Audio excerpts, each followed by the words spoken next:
ओम शांति। भक्ति मार्ग में दो नंदीगण बैल दिखाए गए हैं। एक बड़ा नंदीगण, दूसरा छोटा नंदीगण। बैल जिस पर शिव की सवारी दिखाई है।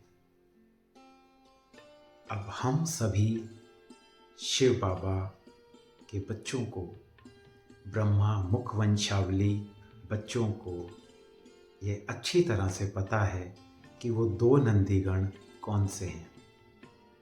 एक नंदीगण हमारा प्यारा ब्रह्मा बाबा और दूसरा नंदीगण, छोटा नंदीगण, हमारी अति मीठी दादी गुलजार जी। 21 जनवरी 1969 वो दिन था, आज से 55 वर्ष पहले, जब निराकार शिव बाबा ब्रह्मा बाबा के सूक्ष्म तन का आधार लेते हुए दादी गुलजार जी के तन में पहली बार प्रवेश किया था और अपने मुखारविंद से मुरली चलाई थी। वो यादगार और ऐतिहासिक पल था हम सभी के लिए, चाहे हम इस शरीर से तब मौजूद नहीं थे, परंतु फिर भी यज्ञ मेरा है, बाबा मेरा है।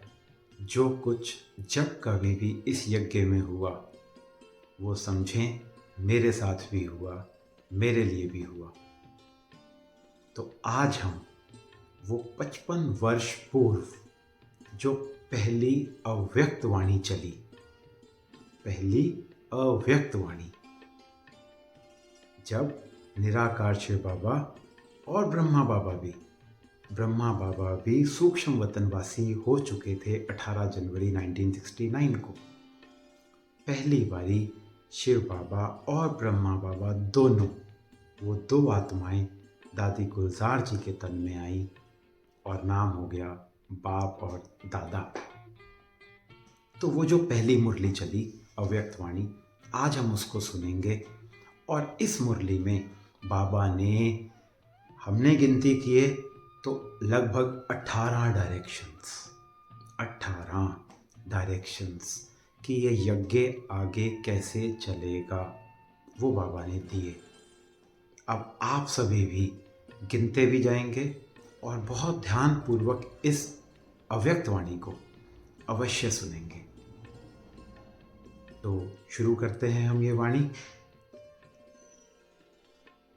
मुरली का टाइटल है शरीर छूटा परंतु हाथ और साथ नहीं। ब्रह्मा बाबा ने अपने देह का त्याग किया, कर्मातीत हो गए, परंतु ना तो हाथ छूटा और ना ही साथ छूटा। ब्रह्मा बाबा आज तक भी हमारे साथ है और हमारा साथ निभा रहे हैं। सभी अव्यक्त मूर्त हो बैठे हो। बाबा ने आते ही, जब शिव बाबा दादी गुलजार जी के तन में आए, तो पहला प्रश्न पूछा, क्योंकि बच्चों के मन में बहुत सारे प्रश्न थे, क्योंकि किसी ने ये सोचा नहीं था कि ब्रह्मा बाबा चले जाएंगे। इसलिए बाबा ने आते ही पूछा, सभी अव्यक्त मूर्त हो बैठे हो। अव्यक्त अर्थात व्यक्त ये दुनिया याद तो नहीं है, और उसके अंदर खास ब्रह्मा बाबा भी याद तो नहीं है, क्योंकि याद तो हमें केवल एक निराकार शिव बाबा को ही करना है। सभी अव्यक्त मूर्त हो बैठे हो। व्यक्त रूप में रहते अव्यक्त स्थिति में रहना है। जब अव्यक्त स्थिति में स्थित हो जाएंगे तो उस अव्यक्त स्थिति में कोई उलझन नहीं रहेगी।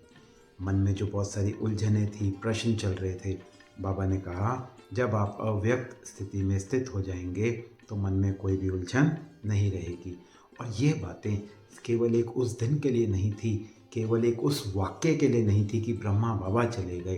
अपितु ये बातें आज भी उतनी ही यथार्थ हैं, उतनी ही सार्थक हैं, क्योंकि आज भी हमारे सामने इस दुनिया में ना जाने कितनी बातें आती हैं।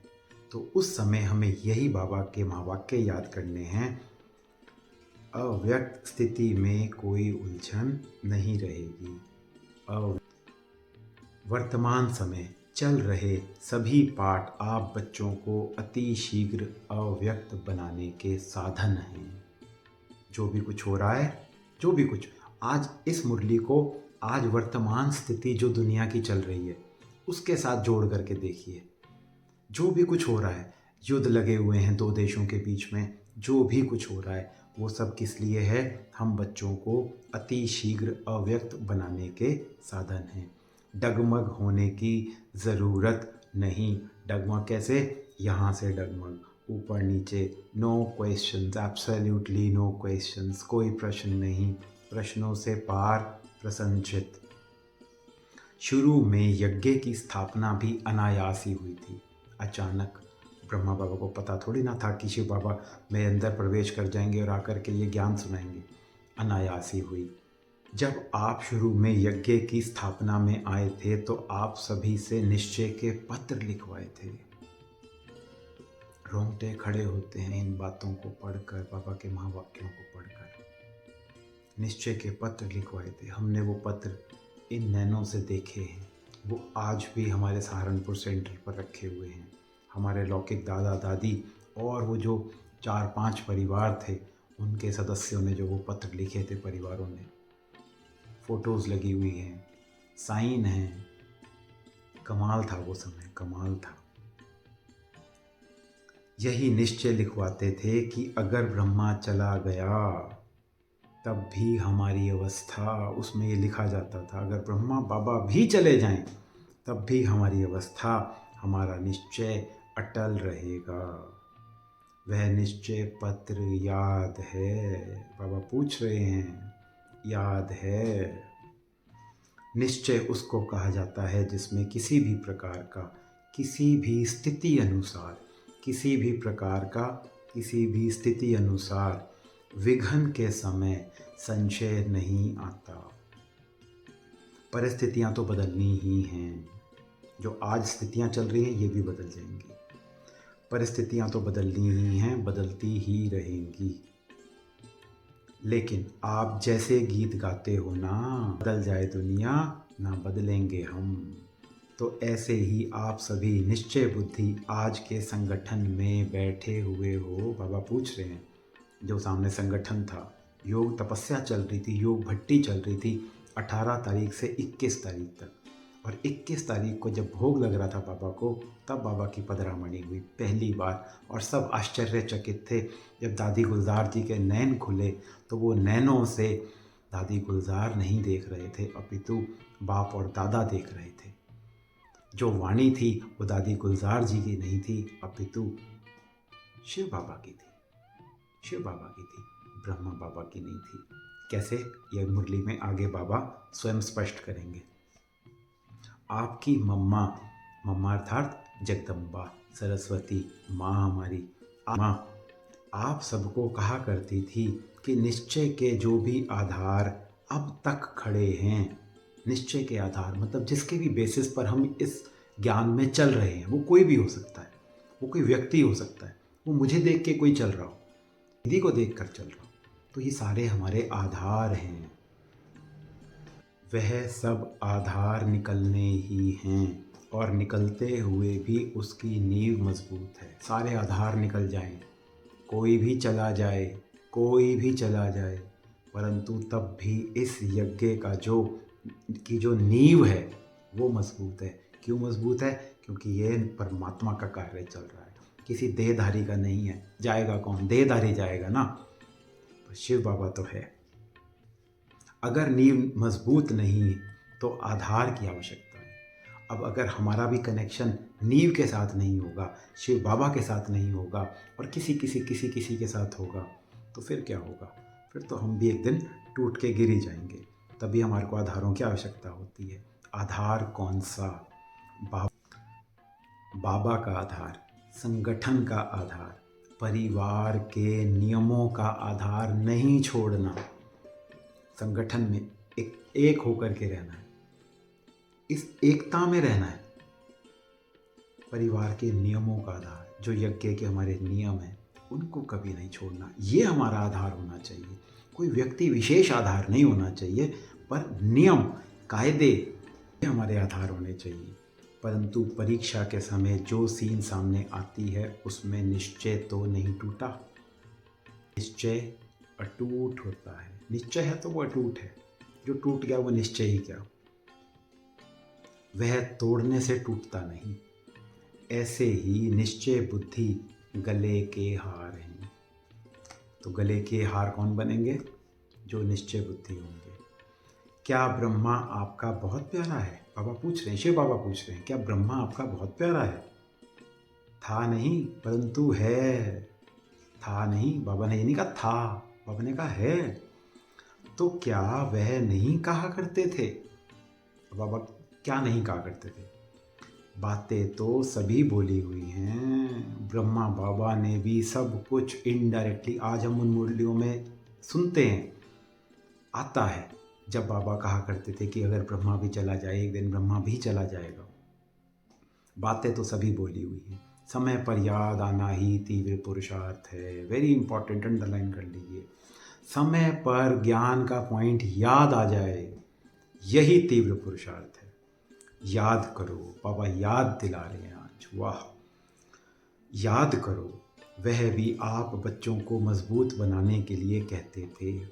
बाप दादा ने बच्चों का इतना श्रृंगार किया। बाप दादा ने, शिव बाबा ने भी तो ब्रह्मा बाबा ने भी इन ज्ञान के रत्नों से इतना श्रृंगार किया।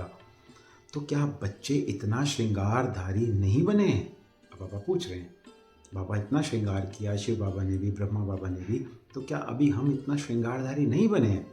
एक दिन ऐसा समय आएगा जो इस बाप दादा के श्रृंगार को याद करोगे। जब विनाश हो रहा होगा, हमें पता है हम स्वर्ग में चले जाएंगे, परंतु वहाँ पर हमारे को शिव बाबा नहीं मिलेगा, बाबा की गोद नहीं मिलेगी, ये बाबा का प्यार नहीं मिलेगा, ये बाबा की मुरली नहीं मिलेगी।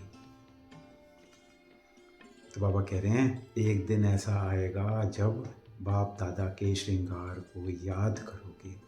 तो अभी वह समय है। पहले तो वह अपने को निरहंकारी नम्रचित कहते हुए कई बच्चों को यह सुनाते थे, मैं भी अभी संपूर्ण नहीं बना हूँ, मैं भी अभी निरंतर देही अभिमानी नहीं बना हूँ।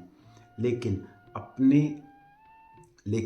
आपने अपने अनुभव के आधार से 3-4 मास के अंदर ध्यान दिया होगा।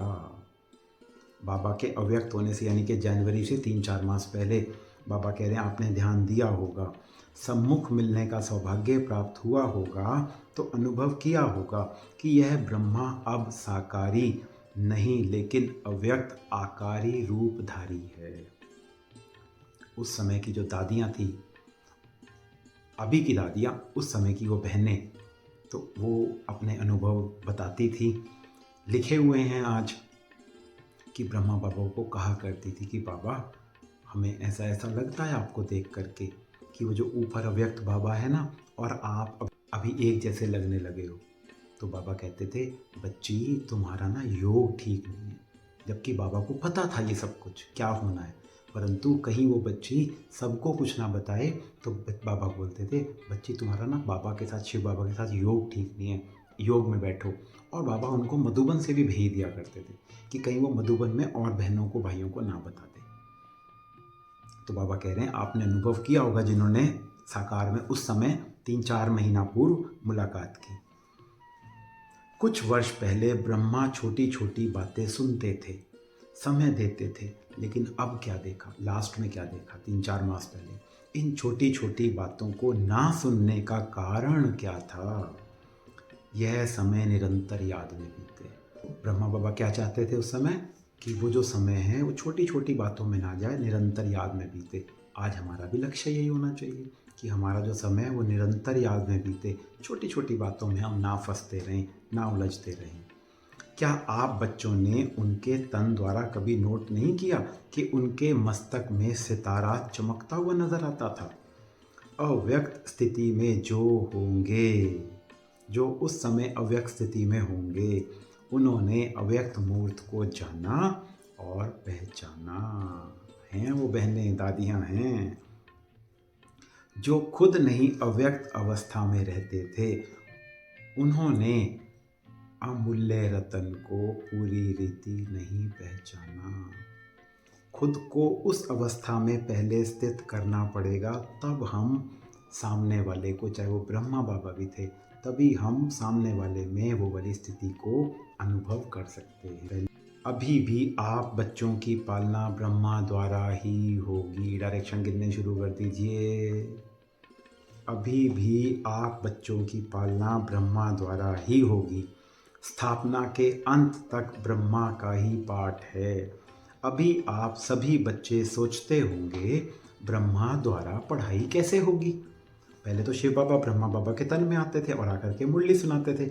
अब ब्रह्मा बाबा चले गए, अब पढ़ाई कैसे होगी? यूं तो वास्तव में अवस्था के प्रमाण कैसे, क्यों के क्वेश्चन उठना नहीं चाहिए। जो समय है, जैसी हमारी स्थिति होनी चाहिए, उस हिसाब से बाबा कह रहे हैं ये प्रश्न नहीं उठने चाहिए, ये क्वेश्चंस मन में नहीं आने चाहिए।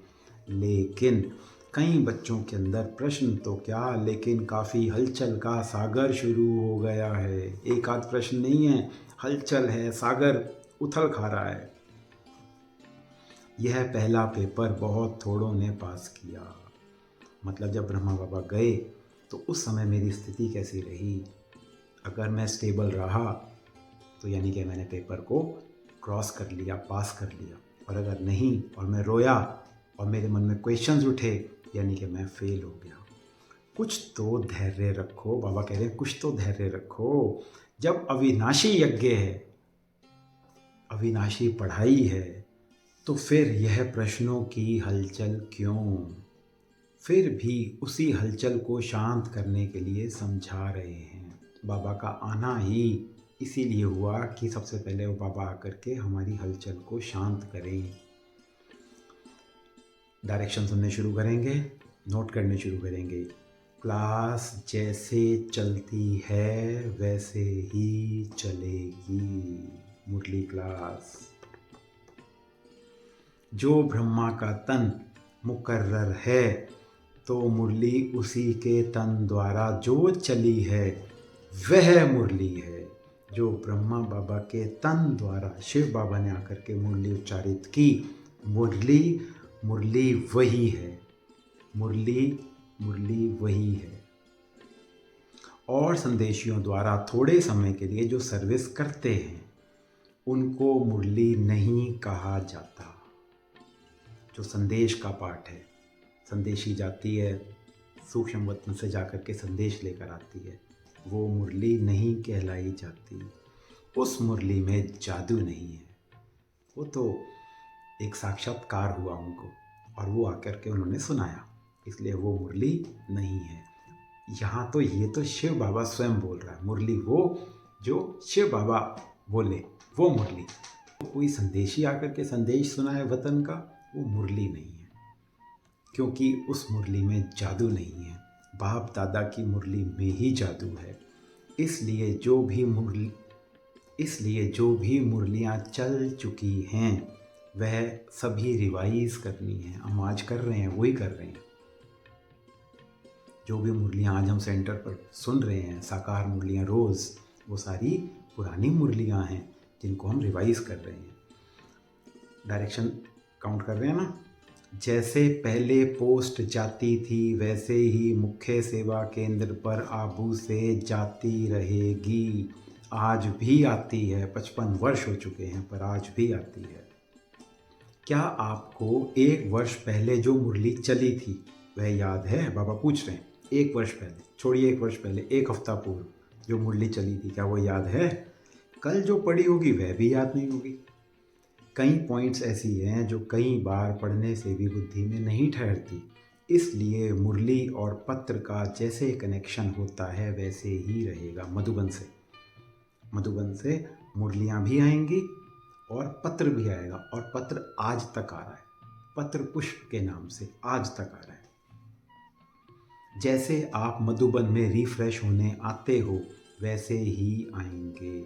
हम आज भी मधुबन जाते हैं, हम अभी खुद ही अभी कल लौट कर के आए मधुबन बेहद घर से, तो जाते रहेंगे। क्या करें, किससे मिलने आए? बाबा बोल रहे हैं आप कि अब आपके मन में आएगा कि मधुबन जाएं तो क्या करें, किससे मिलने आए? अब फिर यह प्रश्न उठता है, किससे रिफ्रेश होंगे? ब्रह्मा बाबा तो रहा नहीं ना, तो अब रिफ्रेश हमें कौन करेगा?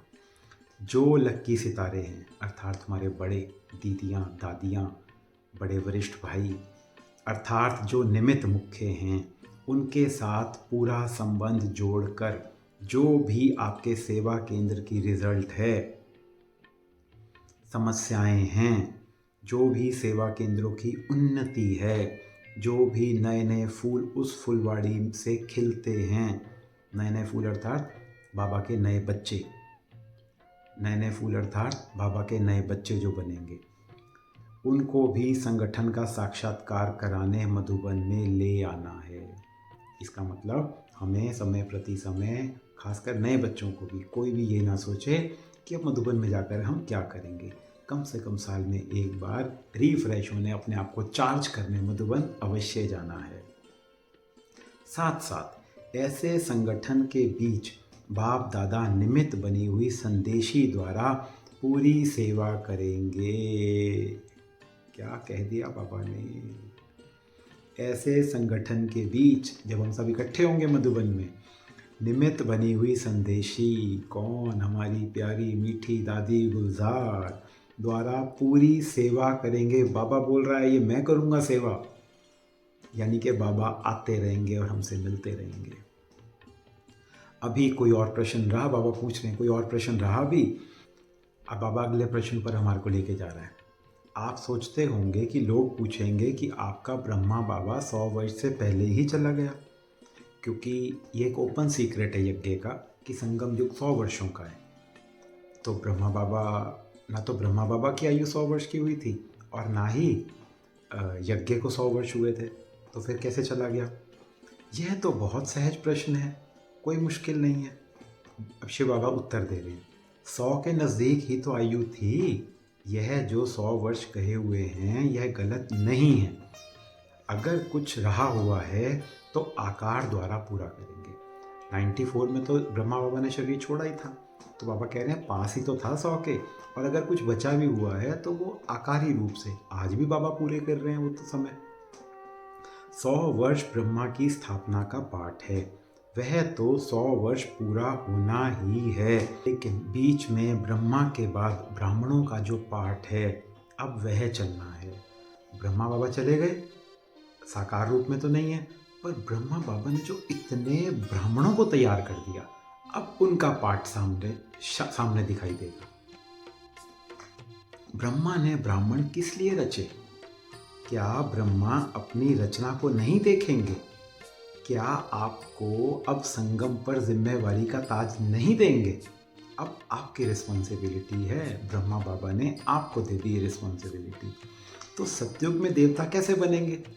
सतयुग में देवता बनना है, जिम्मेदारी का ताज अभी लेना पड़ेगा ना, तभी तो स्वर्ग में हमारे को ताज मिलेगा।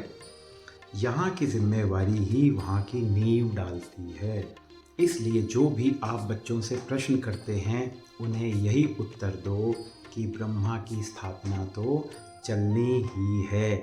अभी बच्चों की पढ़ाई का समय बिल्कुल ही नज़दीक है।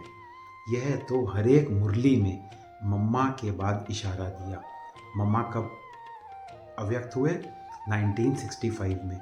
उसके बाद बाबा कह रहे हैं, शिव बाबा कह रहे हैं कि ब्रह्मा बाबा ने भी और शिव बाबा ने भी हर मुरली में इशारा दिया कि मम्मा भी जा सकती है, मम्मा चली गई है और बाबा भी जा सकता है। क्या पेपर में तिथि तारीख बताया जाता है?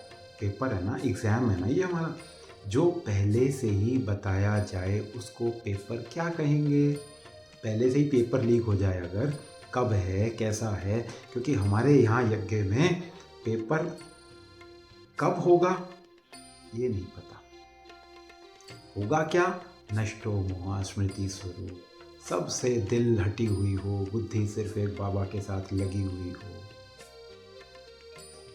लेकिन कब होगा ये बाबा नहीं बताएंगे। जो पहले से ही बताया जाए उसको पेपर कहेंगे। पेपर वह होता है जो अचानक होता है। किसके मन में जो होता है वह अचानक नहीं होता। अगर पहले से ही मन में है, अगर पहले से ही यहाँ मन में है तो पेपर कैसे हुआ? फिर वो अचानक कैसे हुआ? वो रिजल्ट में क्या देखा? बाबा बता रहे हैं रिजल्ट में क्या देखा। पूरे पास नहीं हुए क्योंकि यहाँ पर हलचल हुई। कुछ ना कुछ कमी एक एक में देखी, किसी में कुछ किसी में कुछ कमी। फिर भी बहुत अच्छा है। बाबा फिर भी हमारे को दिलासा दे रहे हैं कि फिर भी चलो बहुत अच्छा है, क्योंकि समय पुरुषार्थ का है। बाबा कह रहे हैं चलो कोई बात नहीं, पुरुषार्थी होना भी तो पुरुषार्थ का समय चल रहा है। उस प्रमाण रिजल्ट अच्छी ही कहेंगे। बाकी तो बाप दादा दोनों ही एक बात पर खुश थे, दोनों खुश थे, ब्रह्मा बाबा भी शिव बाबा भी। वह कौन सी? बच्चों ने संगठन और स्नेह दोनों का सबूत दिया। कैसे दिया? ब्रह्मा वतन से देख रहे थे कि कैसे कैसे कोई आता है। बाबा ने शरीर छोड़ा। अब अपने अपने स्थानों से बड़े दादी जी का फ़ोन गया और भाग भाग कर भाई बहन मधुबन में पहुँचे। तो शिव बाबा बोल रहे हैं कि ब्रह्मा वतन से देख रहे थे कि कैसे कैसे कोई आता है, कब कब आता है, किस रुहाब से आता है, किस स्थिति से मिलते हैं। अब आएंगे तो सभी, परंतु उस समय स्थिति कैसी होगी यहाँ पर? बाबा कैसे चले गए, ऐसा कैसे हो सकता है? कितने प्रश्न, उनका प्रश्नों का एक भूचाल मन में उठा हुआ होगा। बाबा ये बोल रहा है कि ब्रह्मा बाबा ये चेक कर रहे थे कि किस स्थिति से बच्चे पहुँचते हैं और मिलते हैं आकर। यह भी रिजल्ट बाप दादा दोनों ही इकट्ठे देखते रहे। तो हर एक खुद को देखे और खुद में जो कमी हो उसको भरे। सबको पता तो चल गया कि हमारी स्थिति कैसी रही। तो बाबा कह रहे हैं कि अब अपने आप को चेक करो और फिर जो भी कमी रही उसको भरो, ताकि आज से सभी के लिए कौन निमित्त है वह तो आप जानते ही हैं। ब्रह्मा बाबा चले गए, अब निमित्त कौन? अब कौन हमें डायरेक्शंस देगा? शिव बाबा तो बैठा हुआ है हम सबका बाबा, परंतु साकार वतन में भी तो कोई चाहिए ना जो प्रशासन को संभाले। तो वो कौन? तो बाबा ने कहा वह तो आप जानते ही हैं, दीदी तो है। दीदी कौन? दीदी मनमोहिनी, जिनको बड़े दीदी भी कहा जाता था। साथ में कुमार का मददगार है। तो बड़े दीदी ने शरीर छोड़ा था 1983 में। तो दीदी के शरीर छोड़ने के पश्चात जब बाबा आए तो वो भी एक बड़ी खूबसूरत, बहुत खूबसूरत अव्यक्तवाणी बाप दादा ने उच्चारित की। वो भी YouTube पे डली हुई है, उसको भी आप ज़रूर चेक कीजिएगा, सुनिएगा। उसका लिंक हम डिस्क्रिप्शन में डाल देंगे। वह तो आप जानते ही हैं, दीदी तो है, साथ में कुमार का मददगार है। कुमार का कौन? दादी प्रकाश मणि जी। जैसे और सभी लिखा पढ़ी चलती थी वैसे ही हेडक्वार्टर से चलती रहेगी लिखा पढ़ी। पत्रों का आदान प्रदान, पत्र व्यवहार वैसे ही चलता रहेगा। यह दोनों आप सभी की देख रेख करती रहेंगी। कौन कौन? बड़े दीदी और दादी प्रकाश मणि जी। दादी प्रकाश मणि जी ने शरीर का त्याग किया 2007 में। अगर आवश्यकता हुई तो आप सभी के सेवा केंद्रों पर चक्कर लगाती रहेंगी।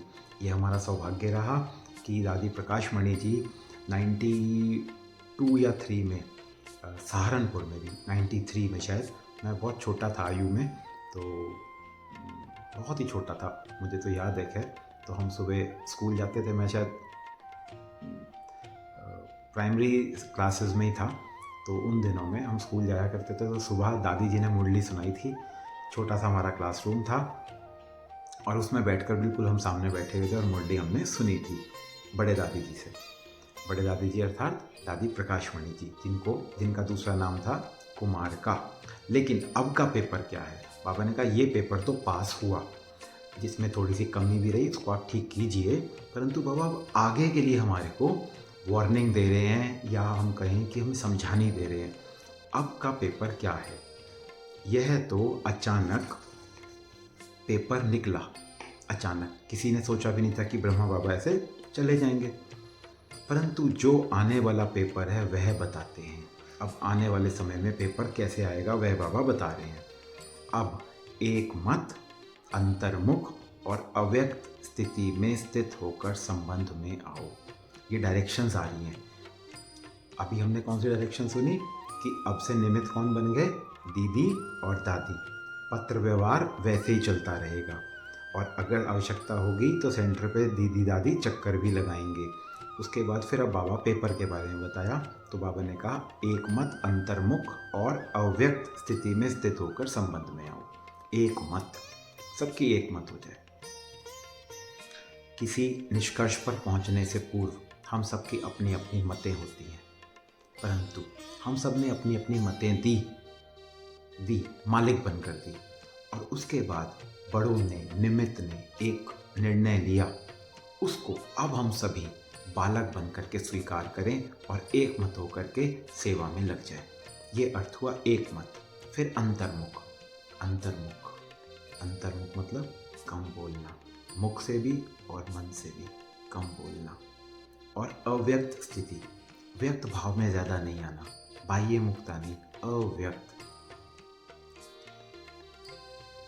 यही बाप दादा जो पेपर बता रहे हैं उनकी रिजल्ट देखेंगे। पिछाड़ी के समय ब्रह्मा तन द्वारा जो शिक्षा दी है वह तो सभी ने सुनी ही होगी और याद भी होगी। पिछाड़ी में ब्रह्मा बाबा ने 3 शब्द बोले, जिनका बाबा यहाँ पर उल्लेख कर रहे हैं। तो वो 3 शब्द क्या थे? वो ब्रह्मा बाबा की आखिरी 3 शिक्षाएं। पहला शब्द था निराकारी, निराकारी बिंदु। दूसरा शब्द निर्विकारी, और तीसरा शब्द निरअहंकारी। आज के दिन इस संगठन के बीच कुछ देने भी आए हो तो कुछ लेने भी आए हो, तो जो लेंगे वह देने के लिए तैयार हैं। अब बाबा के सामने बैठे हुए हैं, तो बाबा कह रहे हैं कि आज आप कुछ लेने भी आए हैं, तो जब लेने आए हैं, जब लेंगे बाप दादा से, शिव बाबा से, तो फिर कुछ देना भी पड़ेगा। तो बाबा पूछ रहे हैं कि आप तैयार हैं? जिसके दिल में कुछ संकल्प आता हो कि ना मालूम क्या हो, शिव बाबा पता नहीं क्या मांग ले हमसे, तो ऐसी तो कोई बात नहीं होगी, वह हाथ उठाए। अगर सभी संतुष्ट हैं तो जो लेंगे उसको देने में भी संतुष्ट रहेंगे। जो संतुष्ट हैं तो फिर जो लेने वाले बच्चे हैं कि हाँ बाबा आप हमें दीजिए और आप हमसे जो मांगेंगे हम वो आपको भी देंगे, तो फिर वो संतुष्ट होंगे, लेने में भी और देने में भी। 2 बातों का आज इस संगठन के बीच दान देना है। 2 बातें। कौन सी 2 बातें? और आज भी वो 2 बातें हमारे लिए उतनी ही सार्थक हैं जितनी वो 1969 में थी। 2 बातों का आज इस संगठन के बीच दान देना है। कौन सी 2 बातें? एक मुख्य बात कि आज से आपस में एक दो का अवगुण ना देखना है, ना सुनना है, ना चित्त पर रखना है। ना देखना है, ना सुनना है, और ना ही चित्त पर, अपने मन में भी नहीं रखना है। अगर कोई बहन या भाई की कोई भी बात देखने में आए, ये अगली डायरेक्शन आ रही है हमारे लिए, तो निमित्त बने हुए जो हैं उनके द्वारा उनको इशारा दिला सकते हो।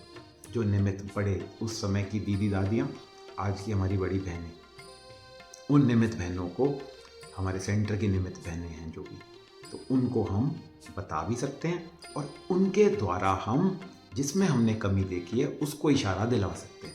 हमें इशारा भी देने की दरकार नहीं है, तो निमित्त के द्वारा इशारा दिला सकते हैं। दूसरी बात, कई लोग आपके निश्चय को डगमग करने के लिए बातें बोलेंगे। कई लोग आवाज़ फैलाएंगे कि अब देखें यह संस्था कैसे चलेगी, क्योंकि ब्रह्मा बाबा चले गए, अब देखते हैं ये संस्था कैसे चलेगी। लेकिन उन लोगों को यह मालूम नहीं, क्या नहीं मालूम, कि इन्हों का आधार अविनाशी है, शिव बाबा है, भगवान है। जिसका साथी है भगवान, उसको क्या रोकेगा आंधी और तूफान। दूसरा यह भी ध्यान में रखना कि कोई भी हिलाने की कोशिश करे तो जैसे आप बच्चों का कल पहले का गायन है, कौन सा गायन है हमारा, अंगद के समान पाँव को नहीं हिलाना है। जमा दिया एक बारी पैर अंगद ने रावण की सभा में, कोई हिला नहीं पाया। ऐसे ही हम भी अपने बुद्धि रूपी पाँव को जमा दें, बदल जाए दुनिया ना बदलेंगे हम। ऐसे निश्चय बुद्धि अडोल एक रस ही जो आने वाले लास्ट पेपर हैं उसमें पास होंगे। आने वाला जो पेपर है लास्ट चल रहा है। और ही ब्रह्मा द्वारा जो इतने ब्राह्मण रचे हैं, तो क्या बाप के जब बच्चे बड़े हो जाते हैं तो बाप रिटायर नहीं होता? बच्चे बड़े हो गए तो बाप जो फादर होते हैं वो रिटायरमेंट ले लेते हैं। तो बाबा यही बात बोल रहे हैं। अब ऐसे समझो कि बाप रिटायर अवस्था में भी आपके साथ है। ब्रह्मा बाबा ऊपर चले गए, ड्रेस बदल गई, एड्रेस बदल गया, लेकिन आज भी वो हमारे साथ हैं। आप बच्चों को कार्य देकर देखते रहेंगे। कार्य अभी भी हमारे को ब्रह्मा बाबा दे रहे हैं। शरीर छूटा परंतु हाथ साथ नहीं छूटा। बुद्धि का साथ हाथ नहीं छूटा, वह तो अविनाशी कायम रहेगा। यह दो बातें जो सुनाई, पहली बात कौन सी, एक डगमग ना होने का दान देना है, कुछ भी हो जाए डगमग नहीं होना। दूसरा गुण ना देखने का दान देना है, अवगुण नहीं देखने, इस चीज़ का भी आज दान दे देते हैं। अगर सभी बच्चे यह ध्यान दें, जबकि संकल्प कर चुके अर्थात दे चुके, संकल्प भी कर लिया कि हाँ बाबा आप जो कहेंगे हम उस चीज़ का दान दे देंगे। हमने पहले किया ना संकल्प कि बाबा से लेना भी है तो कुछ देना भी है, तो बाबा से तो हम प्रतिपल पा रहे हैं, अभी देना भी तो है ना कुछ। अगर माया वापस लेने की कोशिश कराए तो भी यदि उसके ऊपर जांच होगी तो पास हो जाएंगे। माया तो आएगी, कोशिश करेगी कि आपने दान किया है और वो आप ना कर पाएँ, परंतु बाबा ने कहा कि अगर हमारे उस पर जांच होगी, अगर हम उसको चेक करते रहेंगे कि क्या मैं किसी के अवगुण देख तो नहीं रहा, और दूसरी बात मेरे जो निश्चय के पाँव हैं वो डगमग तो नहीं हो रहे, तो बाबा ने कहा आप पास हो जाएंगे। अभी एक और बात आपके सबके ध्यान पर दे रहे हैं। अगली आ रही है बात, डायरेक्शन। बाप दादा की लास्ट मुरली में जो शिक्षा मिली है कि यह ध्यान दीदार ज़्यादा चलाना समय व्यर्थ गवाना है। ऐसी हमारी बहनें जिनको बाबा ने वो दिव्य दृष्टि दी हुई है, जिसमें वो स्वर्ग के सूक्ष्म वतन के साक्षात्कार करती थीं, अभी बहुत थोड़ी सी ही ऐसी बहनें बची हैं। तो बाकी तो आज से 15 वर्ष पूर्व तक तो ये बहुत कॉमन था, बहुत ज़्यादा भी था। अभी तो धीरे धीरे वो दीदियाँ हमारी बड़ी हो गई और आगे पाठ में चले गए वो, तो बाबा उसके लिए भी हमारे को बहुत सीरियसली डायरेक्शन दे रहे हैं। इसलिए यह नहीं होना चाहिए। क्या नहीं होना चाहिए? ध्यान दीदार ज़्यादा चलाना समय व्यर्थ गवाना है, क्योंकि उसमें बाबा की याद तो होती नहीं, वो एक सपने की तरह होता है। हम देख आए, सतयुग देख आए, सूक्ष्म वतन देख लिया, तो उसमें कोई फ़ायदा तो है नहीं। बाबा ने कहा इसलिए वो ज़्यादा नहीं चलाना है।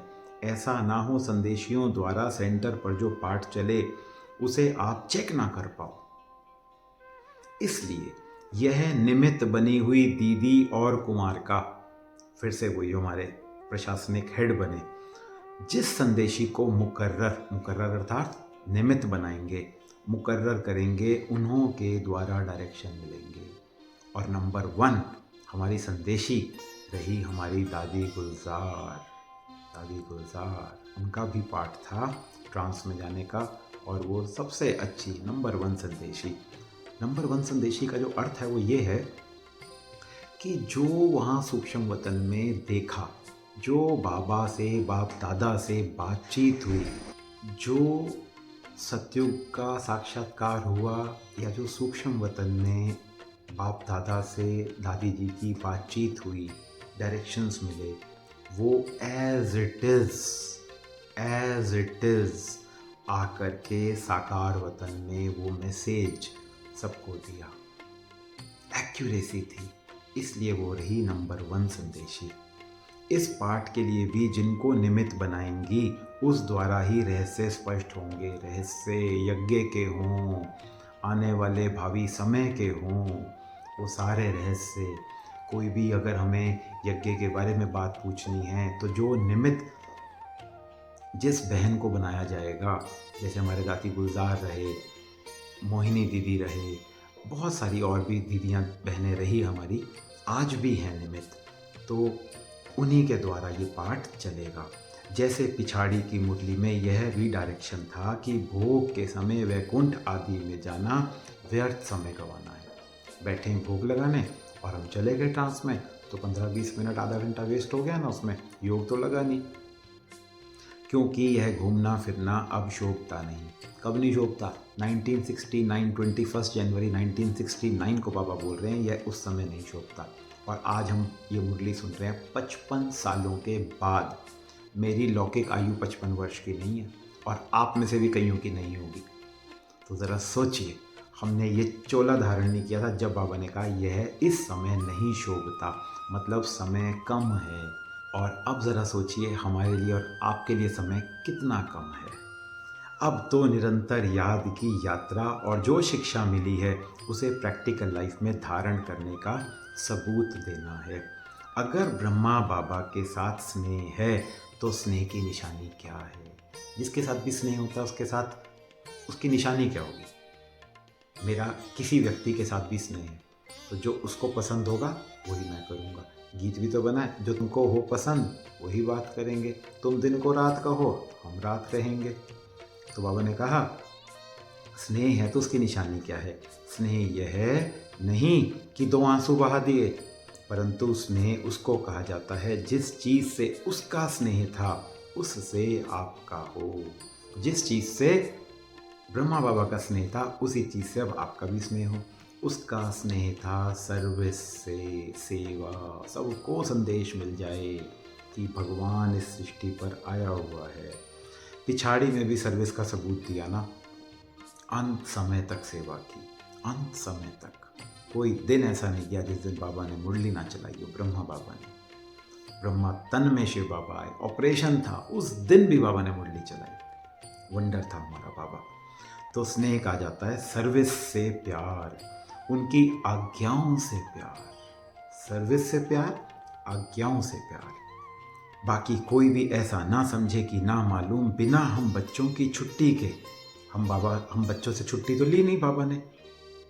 हम बच्चों की छुट्टी के साकार बाबा को वतन में क्यों बुलाया?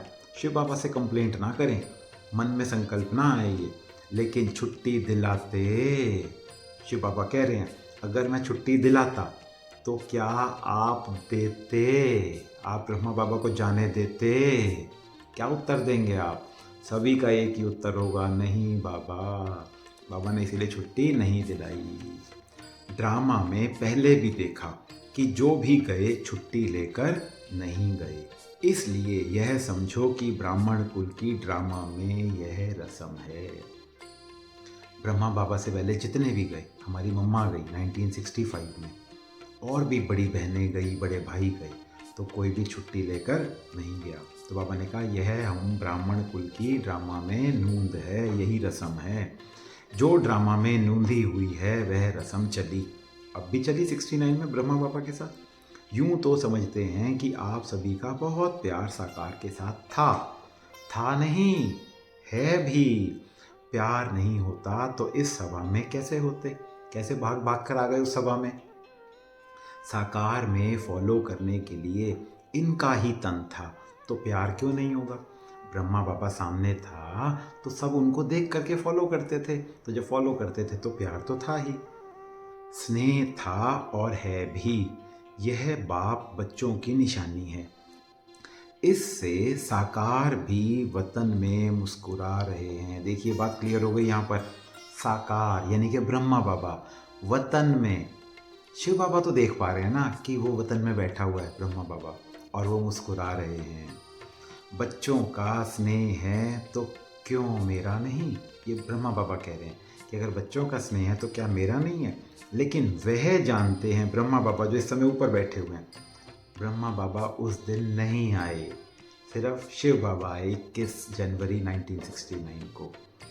लेकिन वह जानते हैं कि ड्रामा में जो भी पाठ होता है वह कल्याणकारी है, वह विचलित नहीं होते, वह तो संपूर्ण अचल अडोल स्थिर था और है भी।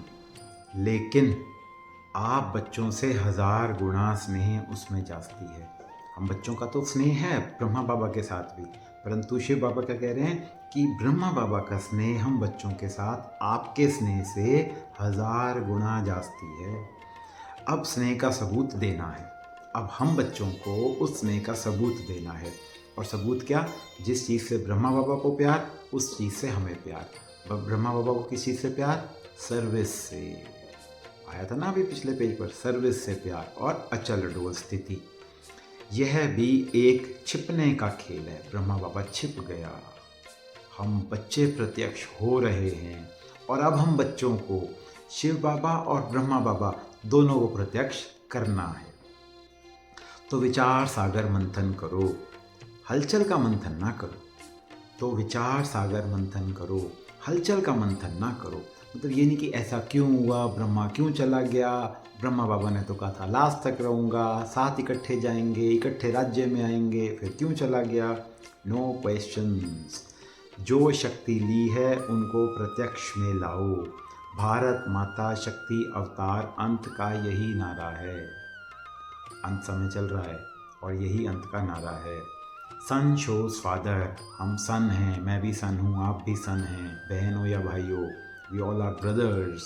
तो अब हमें ब्रह्मा बाबा को भी प्रत्यक्ष करना है और शिव बाबा को भी प्रत्यक्ष करना है। सन शोज फादर ड्रामा की नोंद कराएगी। बाबा ने वरदान भी दे दिया कि ड्रामा अपने आप करवाएगा, बस आप चलते चलो, करते चलो, बस अपने आप होगा।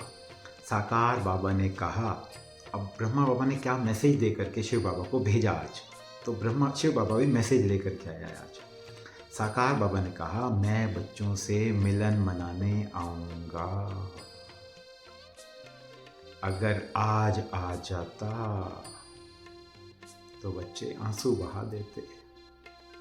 अगर आज आ जाता तो बच्चे आंसू बहा देते। अच्छा, और 23 तारीख को, ये 21 तारीख की वाणी अभी हमने पढ़ी है, 23 तारीख को बाप दादा शिव बाबा और ब्रह्मा बाबा दोनों हम बच्चों से मिलन मनाने आए। और वो वाणी मैं आप सभी से आग्रह करूँगा, विनती करूँगा कि उस वाणी को आप अवश्य पढ़िएगा, अवश्य पढ़िएगा। उस वाणी का टाइटल था, अस्थियां हैं स्थिति की स्मृति दिलाने वाली। बहुत मार्मिक, दिल को छू जाने वाली वो अव्यक्त वाणी है, उसे अवश्य पढ़िएगा। और बाबा ने जो कुछ हमारे को इस मुरली में समझाया, इतने सारे डायरेक्शंस दिए, हमने गिनती करी तो लगभग 18 डायरेक्शंस शिव बाबा ने हमें यज्ञ के लिए दिए कि यज्ञ आगे कैसे चलेगा और हमको कैसे चलना है। तो उन पर हम सभी भाई बहनें अवश्य अमल करेंगे और बाबा को शीघ्र अतिशीघ्र प्रत्यक्ष करेंगे। ओम शांति, ओम शांति, ओम